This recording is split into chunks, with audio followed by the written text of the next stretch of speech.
kulang na kulang, hindi ako masaya. Noon. Yes. Dahil naramdaman ko na parang hindi to ako. Naramdaman mo pa rin yung kulang? Yung- may anak ka na. Yes, babae ako. Pero parang gusto ko pa rin babae. Pero in denial ako that time. Buti ka na bang mamatay? I may say, Kuya Audrey, na I had thyroid cancer. Without saying, for me, I'm dead. Na hindi ko na inisip yung sarili ko. Inisip ko lang, mabuhay lang ako para sa anak ko. Yung relationship kasi natin, walang pressure. Sino ba ako na pumasok sa buhay ni Sherin Reyes? I don't own her. Siguro, yung pag-out na to is a way din, parang tumigil na. Parang move on na kayo kung anong past namin. Tama na. Ang problema, hindi nyo kayang tanggapin yung desisyon namin. Cheater daw ako. Diyos na ang may alam kung paano i-judge ang tao.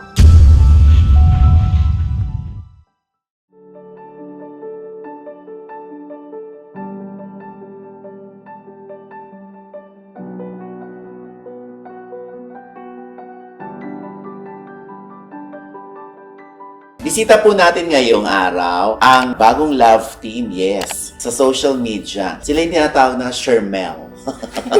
Sherin Reyes and Mel Deguia.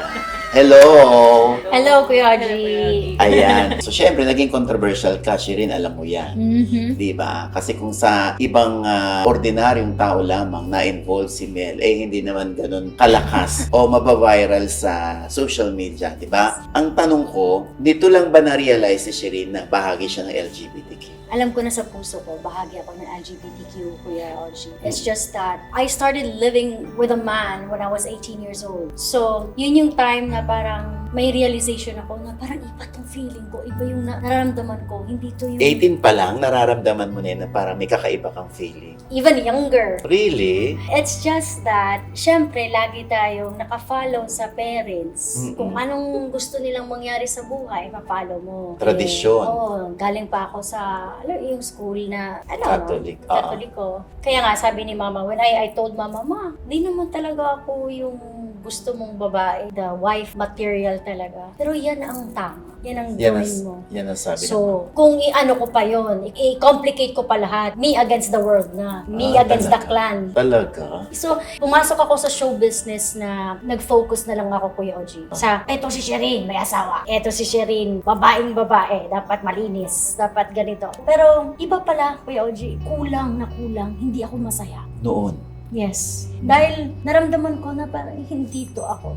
Hindi ikaw yun. Hindi ako tong Sherin na pinoproject ko. Yes, as a diva, yes. I sing, I wear gowns. Ganito naman talaga ako, babae. Pero yung puso ko iba. Parang may mas gusto akong iba na hindi ko alam. Kulang na kulang. Pero kung nanganak na ako, sweetie, sabi ko, yes, this is some kind of a reward, a trophy. Pero Yung bakit may pag-ibig. kulang pa rin? Naramdaman mo pa rin yung kulang? May Yung- anak ka na. Yeah, pero yung naramdam ko yung essence of a woman is to have a child. Yes, ang essence. Babae ako, pero parang gusto ko pa rin babae. Yun Oo, lang. Gusto ko pa rin babae, pero in denial ako that time. So, feeling mo, that time, pinagbigyan ko na ang nanay ko, ang tatay ko. Sa gusto nilang mangyari, kung ano man yung tradisyon na kanilang sinusunod, na dapat ang iyong babae ay para sa lalaki at in the future magkaroon ng sariling pamilya. Pinagbigyan mo na sila. Yan So, po. paano mo naman sinabi sa kanila na, Ma, ako naman? Mas unang nalaman ni Tito Earl. Tito Earl, si Tito Earl Tito yung, Earl is my husband, my ex. yung husband mo. Sabi ko sa kanya, Tito Earl, I am a lesbian. Pero nanginginig-nginig pa ako. Siyempre, asawa mo, yung ego ng lalaki yun. Mm-mm. Na masabing, nag-asawa ako ng lesbiana? Ano to? Niloko ako? Ko, yes, Tito Earl, I'm living a lie. Not just you, not just to the family. Lie sa sarili ko rin. Kasi dinideny ko hindi ko siya pinagbigyan Kaya siguro ako nagkaroon ng depression, nagkasakit ako. Sinubok na ako ng buhay. Kaya parang feeling ko, bakit hindi ko sabihin sa kanya? Kasi baka bukas, wala na ako, hindi ko pa rin ma-fulfill yung gusto ko. Masabihin kung ano talaga ako. So, nung nasabi mo yan, ano ang naisagot or nasabi naman sa'yo pabalik ni Tito Earl, yung ex-husband? Parang na-feel na niya. Alam ko sa simula, kasi hindi kami naging normal na pamilya. You know what I mean? Na parang na-focus ako sa trabaho kaysa pamilya, kaysa sa kanya din. Mhm.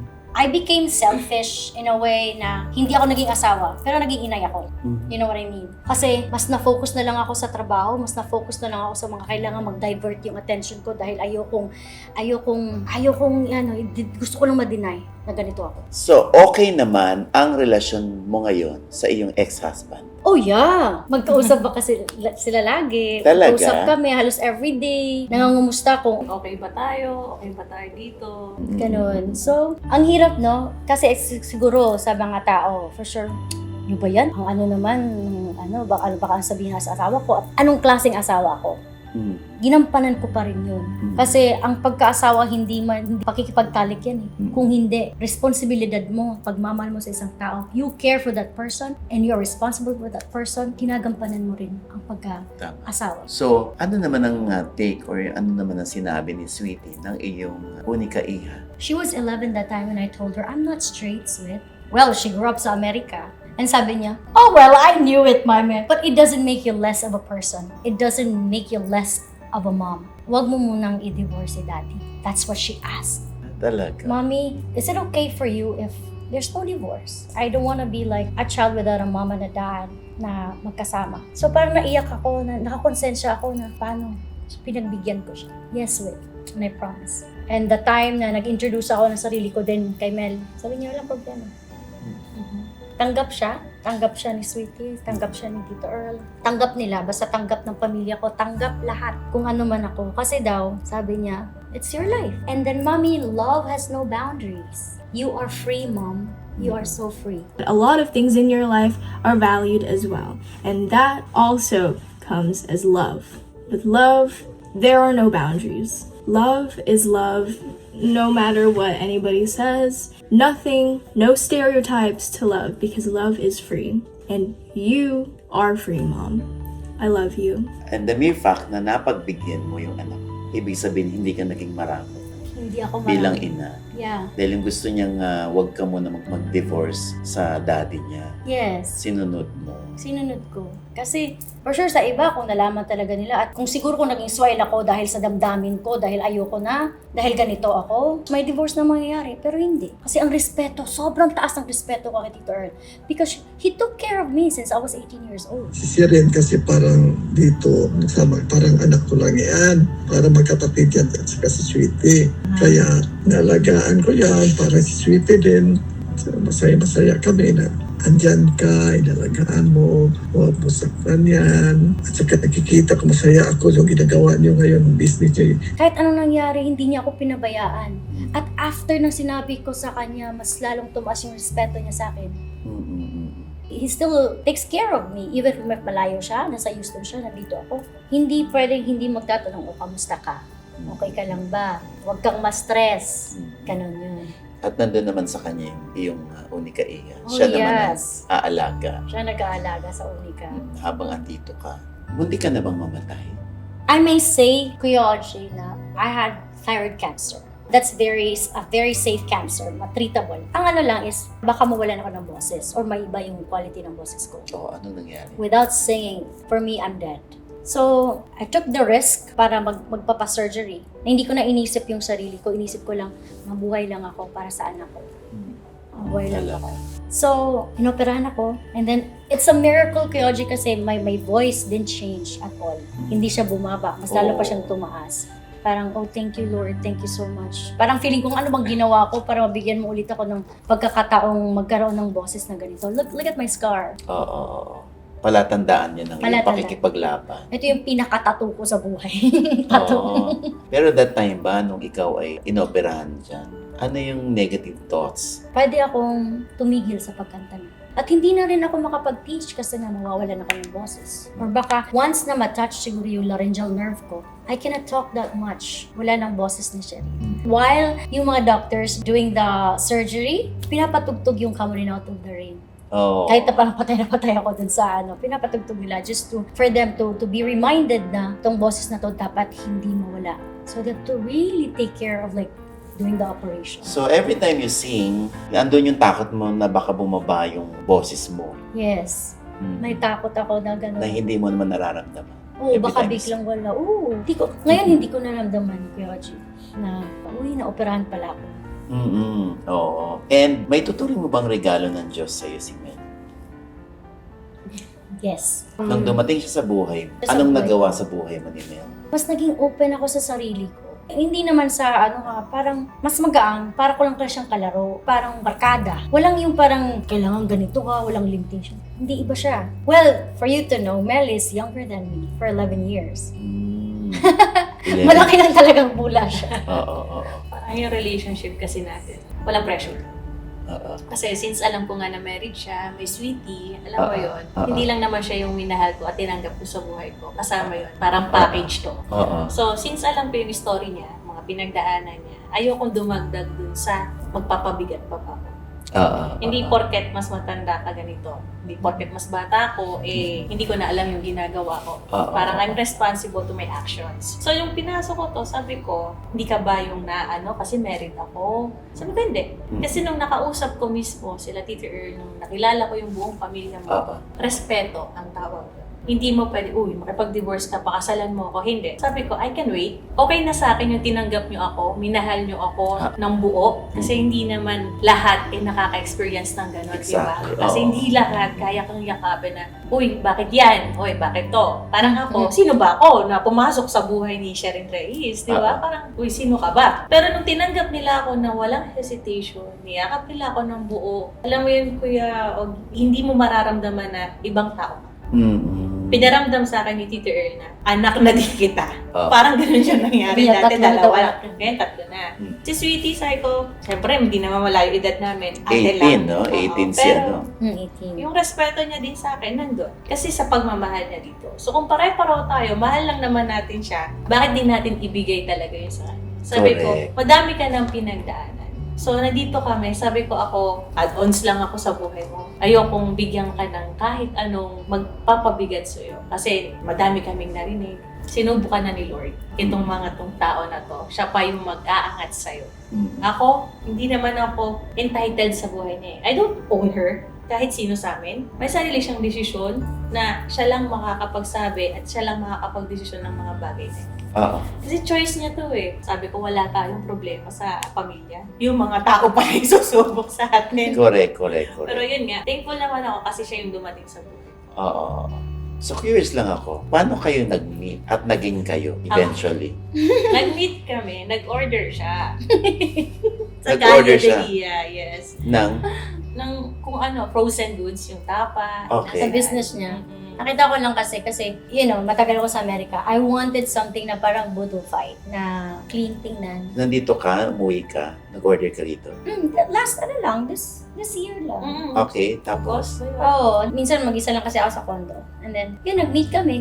Yun lang yung naging kaibigan. Hanggat sa yun. Yun na. Siya, sasabihin mabilis. Pero hindi para sa akin. Kasi hindi naman ako yung tipo ng tao na pag nakakita ng babae, gusto ko agad. Hindi ako yan. Parang, Tayo na agad. oo, tayo agad. Nagkataon lang Hindi. siguro, the feeling is mutual. Kasi, nung una ko naman siya nakita, wala akong, Sherin Reyes. Parang ang nangyari, fan ako. Thankful ako kasi sabi ko, thank you kasi nag-order ka sa amin. Hindi ko alam kung anong meron. Ang negosyo namin, para dito ka mag-order sa dami-dami, di ba? Tapos, yun na, usap, hanggang nag-open up lang ako, siya din, naging magkaibigan kami, hanggang lumalim. Nagkaaminan, ayun na, pero hindi naging madali ang proseso. Siyempre, lalo ako, kailangan alam ko yung ginagawa kong desisyon dahil nga sa mga nakaraan ko pa.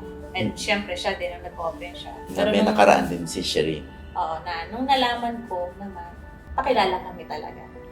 Parang ako nasa showbiz ako, sabi niya, ito yung mga pinagdaanan ko, ito yung rumors ko, ito yung totoo at ito ang hindi. Ganon.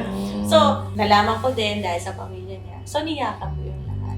Ano bonding ninyo? Ayun, maliban sa pagkukulitan namin, movies, yung pagbe-bake na tinuturuan niya ako, na dinagdag namin ngayon sa negosyo namin. So, may hindi kami magluto. Okay. Ako, hilig ako, yung luto talaga na magluto ng ulam, alam mo na Pinoy food. Siya naman mag-bake. So, Ano ba yung yung pinakain mo torta. sa akin? Torta, Bisayang Mamon. Yung binigay sa akin ni Sherin. Ay, ang sarap, no? Ayan, di ba na-try mo Diba? na Oo, ang sarap grabe. nun. Oo, okay. Sa inyong relasyon, alam mo, hindi lahat gusto kayong dalawa Oh, yeah. May mga haters kayo, mayroong mga Oo, nagsasabi na hindi naman kayo parehong single. Oh, yan. Mm. Oo. So, Kasi, paano nyo yun naharap? The truth, the reality itself is kami lang nakaalam na alam ng pamilya namin. You know, that's why we're very courageous and like posting on social media. Because, well, she did not expect talaga na when she said, post natin to, joke ko, sabi ko, go. Oh, that midnight. And I said, go, wala naman nanonood yan. Tsaka wala naman ang Tiniktok pangalan na dyan. lang. Tiniktok One lang. take. Kasi napagod lang kami sa tumbling-tumbling namin sa TikTok. mahilig kasi Okay. kami magkulitan. Yung magti-tiktok kami, hindi naman namin pinupost. Kami lang yung nanonood. For our eyes only lang talaga. Naka-private? Private lang. Para Draft, memories, pang draft para- lang. So, tapos pinablik nyo? Siya, sabi ko, Eh, wait, sabi- to ah. Post natin, hindi. Sabi niya, joke. Sabi ko, go. Sabi ko, wow, tapos. Hindi ko siya dinare. Yun lang, that midnight, na sinabi ko, I think I'm ready. I think I am ready to post it na malaman ng mga tao. Alam ko na eh. Alam ko ang mga tao for sure. They have their own perspective. They have their own ideas or prinsipyo ng buhay. But I'm gonna tell them that your emotion, their perception, they're valid. Kung yan ang iniisip mo, pangit. At yun ang iniisip mo rin ay maganda for me, okay lang. Walang problema. Kasi nung nag-decide ako na i-post yun, I know the consequences after. I know na maraming haters, bashers, anong klaseng asawa yan? Di ba may asawa yan? Ang importante sa akin, alam ni Tito Earl kung sino ako. Hindi naman kailangan na parang ilabas talaga kung sino ka, no? You don't have to be very open to people, but my perception of being open is, I'm a public figure. People deserve to know kung sino yung iniidolo nila. Pwedeng some people na-inspire ko. Sa mga kloseta na katulad ko, na-inspire ko sila. Courageous na sila to open up or what. Hindi naman kailangan publicly, you know? It's a choice eh. Hindi dahil proud ako. Hindi dahil sa hindi ako nagrespeto sa asawa. Hindi dahil wala akong respeto sa pamilya ko. Pinapahiya ko pamilya ko. Hindi. It's for me eh. Yung sinabi kong love yourself. I na-respected myself also na kailangan ko nang lumabas. Out of my shell. Oo. Sarap naman ma-inlove hanggat hindi ka nakakatapak ng iba. Oh yeah, oh yeah. Diba? Kasi kung sa asawa ko nga, I made a vow, isang lalaki. Pero sa sarili ko rin, nasabi ko na, it's your turn to fulfill what you really want in life. You deserve that to know. Correct. Natanggap ka naman ng mom niya. Close kami ni Ah, Mama. close. Oo, Even your family, so din. Kalaro ko din si Mama. Lagi Oo. nila ako pinagtitripan. Ang laki-laki ko, lagi ako pinukulit. Oo. Nakasama namin, yakap. Alam mo yun. Siguro, yung pag-out na to, para sa amin, is a way din, para tumigil na. Parang move on na kayo kung anong past namin. Tama na, masaya kami. 2022 na. Oo. Let's move forward, di ba? Kasi lahat naman tayo deserve natin maging masaya. At lahat tayo may valid yung reason natin kung bakit hindi successful yung mga dati. Pero hindi ibig sabihin, inapakan mo na ang kanilang pagkatao. Nagmahal lang din kami. Nakita lang namin yung kasiyahan namin sa isa't isa. Hindi lang sa bawat isa, kundi kasama dun yung mga mahal namin sa buhay. And there's no perfect timing naman. Lahat ng to, hindi namin plinano. Basta na lang, just one snap. Pero yung consequences, nandun. Pero yung tinik sa puso namin na tanggal kasi tumigil na kayo. Kami nga, wala kaming inaano. Ang problema, hindi nyo kayang tanggapin. Yung desisyon namin, okay na kami, pamilya namin, okay kami, sana kayo din. Yun lang naman eh. Kasi ang hirap magstay sa isang bagay na nag-iisip sila na, oh, ako, na cheater daw ako. Di ba? Ngayon, sabi ko, kung cheater ako, hindi nyo kasi alam yung nararamdaman ko at hindi ko kailangan sabihin. We cannot please everyone. They have their own opinions. They have their own thing. Hindi rin ako yung tipo ng tao na magsasalita talaga ng nararamdaman ko. Kasi mas pipiliin kong mag-share ng maganda. Kasi alam niyo yun, gagamitin mo yung pinagdaanan mo para matutunan mo yun sa sarili mo. Parang life lesson mo yun eh. Na hindi mo, kasi hindi ko naman ikakaangat ang paninira sa kapwa ko. O, diba? Kasi parang magre-reflect lang din yan sa'yo eh. Correct. So ako, mas pinili ko, magmahal lang ako, masaya ako, tsaka masaya talaga ako kay Chef. O, di ba? So, ito yung mga challenges sa inyong relasyon. Yes. Oo. Ang pinaka-apektado minsan, si Chef. Kasi ano siya eh, yung emotion Iniiyak niya. mo na lang ba? Yes, iniiyak ko. Minsan nagagalit siya sa akin, ba't ka umiiyak pa? Pero syempre ako, bilang napaka-emotional kong tao. Mabilis ako umiyak. Pero lagi kong inisip, girl, pinasok mo to. Girl, panindigan mo yan. girl, ganyan ka, di ba? Ito yung happiness mo, go. Yung iniisip ko lagi na, happy ka sa ginawa mo. Sa lahat ng nangyari sa amin, siguro ang nangyari doon, lahat is naging blessing in disguise for us. At nalalaman namin kung sino yung taong totoo, sino yung mga supporters ko na totoo na ever since I started show business na nandun at until now tanggap ako, dun ka rin nalaman na may mga taong sumuporta talaga kahit sino at ano pa ako. Ang na-realize ko, Kuya Audrey, is kung sino yung taong nagmamahal sa'yo ng tunay, siya yung taong didikit sa'yo forever. At I am grateful for those people. Especially, alam na nila yan kung sino sila. I am so grateful to all of you. Dahil kung wala kayo, hindi din ako magkakaroon ng courage to come out, to be myself. Kasi dyan natin malalaman eh. Sa sitwasyon na pangit, sa sitwasyon na gipit ka, dyan mo malalaman kung sino ang totoong kaibigan, kapamilya, at totoong nagmamahal sa'yo. Yun sa mga nagsasabi ng mga ang lalaki ay para sa babae, ang babae para sa lalaki. Actually, wala din naman sinabi, even si Pope, quote and quote, si Pope Francis. Diyos na ang may alam kung paano i-judge ang tao. Ako kasi, laging nasa prayer ko na, Lord, kung i-judge mo man ako, nagsasorry ako, ang dami kong pagkakamali. Pero sa gantong ginawa ko, hindi naman nawala yung faith ko eh. Hindi nawala yung pagka-prayerful ko din. Tsaka, I made a vow to a guy, to a man. Pinag-usapan namin yun. Dito ko nakita for better or worse. Ito yung worst siguro nakita ni Tita Earl na. Pero, ginaguide pa rin niya ako. Then sa pagiging accepting din ni Mel, na wala siyang demand, divorce mo yan. Mas in-embrace niya. Mas in-embrace ni Tita Earl kasi lumaki yung pamilya namin. You may say, this is a very modern family. Yes, indeed, it is. Walang nasira, nadagdagan pa. Walang nasira, nadagdagan pa. Yung respeto ko talagang taas. Kasi naman, sino naman makakaisip na ex-husband mo, di ba? Ako hindi ako nakaramdam ng selos. Para nakita ko nga tatay, napaka-importante kasi ng acceptance talaga sa isang tao. Yan, importante Para sa family. mabuo ka. My dad, before he died, Mm. last year, alam na niya kung ano talaga ako, sino ako. At alam kong na yung anak niyang lesbian ay napaka-astig ng papa ko. Oo. Pero, 2 brothers ako. Pero tanggap nila na ang prinsesa nila gusto pala ay ibang prinsesa din. Alam mo yung ganon. So, ang pinakaano ngayon is respect. Respeto talaga. Anong message mo kay Tito Earl? Meron ka bang dapat ipagpasalamat sa kanya? Yeah, dapat akong pasalamat kay Tito Earl kasi since I was 18, he really took care of me. Sa panahong kailangan ko ng shoulder to lean on. That time, abroad pa si Papa. Wala akong tatay, nandun siya. In-accept niya ako bilang ako, hindi bilang asawa niya na may demand siya na asawa mo ako. Kailangan gampanan mo ang pagiging asawa mo rin. Pinagbigyan niya ako sa lahat ng gusto ko. Walang halong selos. Thank you, Tito Earl, for not being selfish.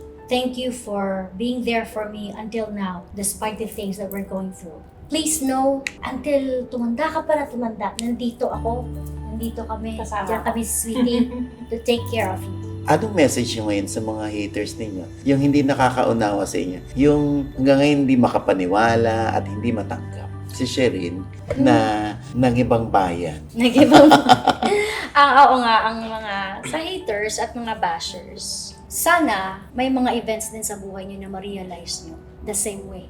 Na masabi mo, sana tanggapin ako at sana hindi ako i-judge. Sana maging masaya kayo sa ginagawa. Kung sino mga bashers, baka masaya talaga sila sa ginagawa. Pagbigyan natin. Alam mo, kung wala kang bashers, meaning wala silang pakialam sa'yo. Nang babash sila, Don't maybe matter. because it doesn't matter. Kasi importante sa akin kung sino yung mga tao sumusuporta. Still, kung ano man ako at kung ano meron. Correct. Huwag mong bilangin ng haters. Bilangin mo yung mga believers. Oh, yeah. Believers. Ang buhay ng tao, saglit lang eh. Sa nangyari sa atin, pandemya na to, sa ang dami nangyari, alam mo yun, Yogi. Hindi na natin kailangan i-please ang bawat isa. Nagpakatotoo kami, nagpakatotoo lang kami sa kung anong gusto namin ipahatid sa inyo. Ito yung nararamdaman ko. Kung valid yung feelings nyo, valid din to.